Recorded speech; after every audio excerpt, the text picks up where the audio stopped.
Christianity, topple the unity that we have. But in as much as just speaking about unity, some few things that also should be noted. That division is better than argument in wisdom. However much you're speaking about unity, you cannot be united outside there, and you call it Lenox and I'm very cautious with my words. That actively united we stand. We'll only stand actively when we are not united in the evil things or the evil doers. And that calls that once someone said that unity must be ordered according to God's holy words, or else for better word and peace. To me, in each and everything that we are doing, we must be united through this. We must be united in God's holy words, or else it will better word and peace. I have a question. If you want to go fast, what do you do? And if you want to go fast, what do you do?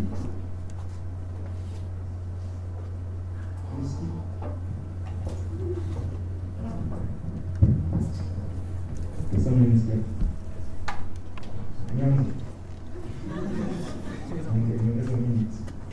Okay, if you want to go far, what do you do? These are direct question. Whoever will answer it, I don't want to get because it's about what will it provide. And if you want to go fast, what do you do?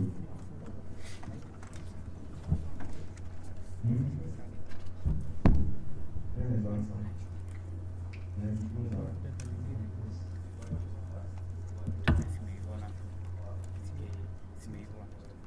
Exactly.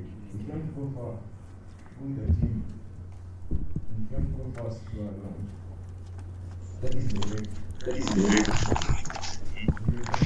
You're going to get in that line. Yes. If you want to go far, go members. If you want to go fast, just go alone. And one of the insights that we are also being told by a famous guy known as John Trapp, he talks about that unity without unity is not better than conspiracy. I don't know if you've understood your learned friends. So the Christian unity is the unity which transcends all men's differences and joins them together in love. Only love implanted in the hearts of men by God.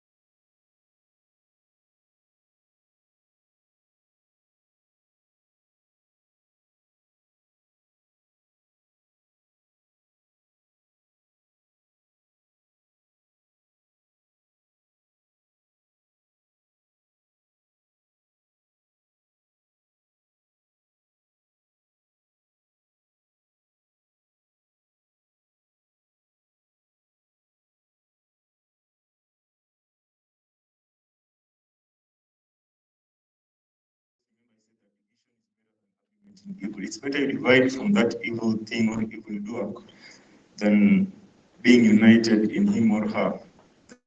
Lead you astray. And we will read from the book of Philippians 1:3-5. Philippians 1:3-5. And this is what Paul wrote.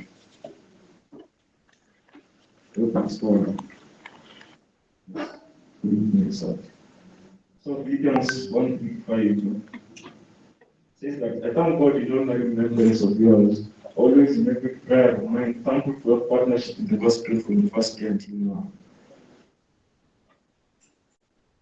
Paul is trying to, this is a prayer of his own too. Like, he thanks the Lord for the remembrance of his, always in every prayer of his. For you all making my prayer of joy, thankful for your partnership in the gospel from the first day until now. You find that Paul was a partner in the gospel. That explains my point that division is better than coupling between people. So, it's an urge for us that we must stand together for the restoration of the gospel, and alone we fall. If you do it your own self, then I don't know, but you totally fall. You know? So the power of unity advises us that we stand together, be firm, actively united we stand, passively united we weaken, and completely united we fall. Yes, completely united we fall.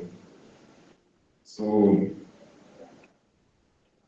indeed you stand the test of time on the storms of life, and you want to be reassured today that you'll be united actively in God's plan for the restoration of the gospel and for the betterment of our own self in Christianity and in the world.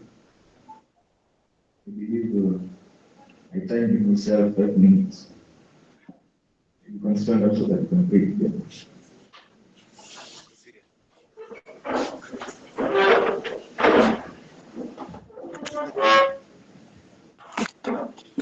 Okay, let's begin and pray.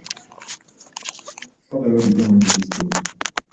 Thank you for the glory.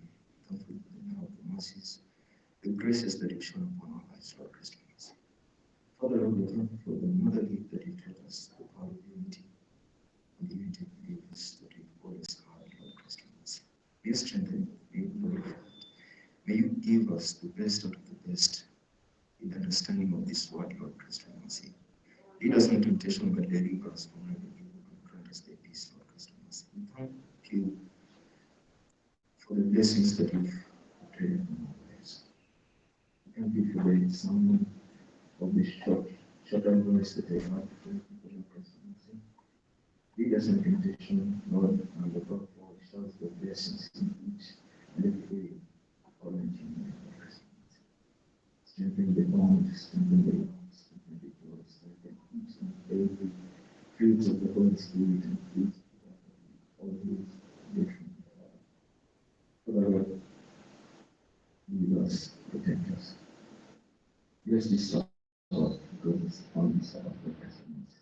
And I would share you've also taught us to be united in families of Christmas. And that we stick unto your word and not the word of the world. We stick unto your calling and not the calling of the world. We stick unto your providence and not the providence of the world. Because it always tested us. Because we just depend on the sins of life, Lord. But you always show the mercies and the graces and the love of us, Lord. Lead us in temptation, but deliver us from evil. Grant us the peace of mind. In Jesus' name we pray.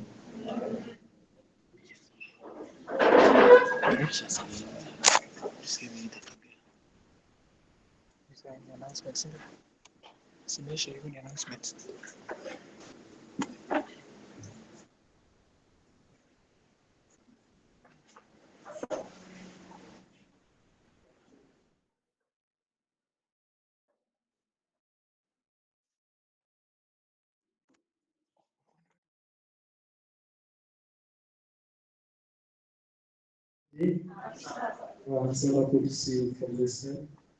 Go in the dark, I know your feet are glowing.